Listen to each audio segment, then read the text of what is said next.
நம்ம எல்லாரும் கண்டிப்பா ஒரு தடவ ட்ரெயின்ல போயிருந்திருப்போம்.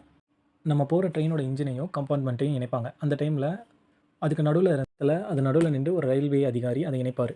இன்னொன்னு ஒருத்தர் அதுக்கான சிக்னலை இன்ஜின் லோக்கோ பைலட்டுக்கு குடுப்பாரு. எதனால இப்படி பண்றாங்க? இது யாருமே இல்லாம இணைக்க முடியாதா? அததான் நம்ம இந்த வீடியோல பார்க்க போறோம். இப்போ நம்ம பயன்படுத்துறதுன்னு பார்த்தோம்னா, Janney coupling or buffer coupling அதை யூஸ் பண்றோம்.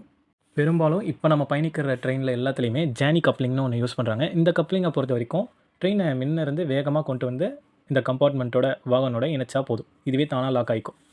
இதே பழங்காலத்துல ஒரு சில 90கள் மற்றும் 2000 தொடக்கத்துல எப்படி பயன்படுத்துனாங்கன்னா, இந்த காலகட்டங்கள்ல பஃபர் கப்ளிங் அப்புறம் ஸ்க்ரூ கப்ளிங் இதை யூஸ் பண்ணாங்க. இது 2த்தையும் சேர்த்து வச்ச மாரியும் யூஸ் பண்ணாங்க. இதுல வந்து என்ன ஒரு ட்ராபேக்னா, இத ஒருத்தர் கண்டிப்பா உள்ள நின்று கனெக்ட் பண்ற மாரி இருக்கும். இது அதிகப்படியா டீசல் என்ஜின்கள்ல பயன்படுத்துனாங்க. எலக்ட்ரிக் என்ஜினை பொறுத்தவரைக்கும் இப்போதைக்கு நம்ம ஜானி கப்ளிங் யூஸ் பண்றோம்.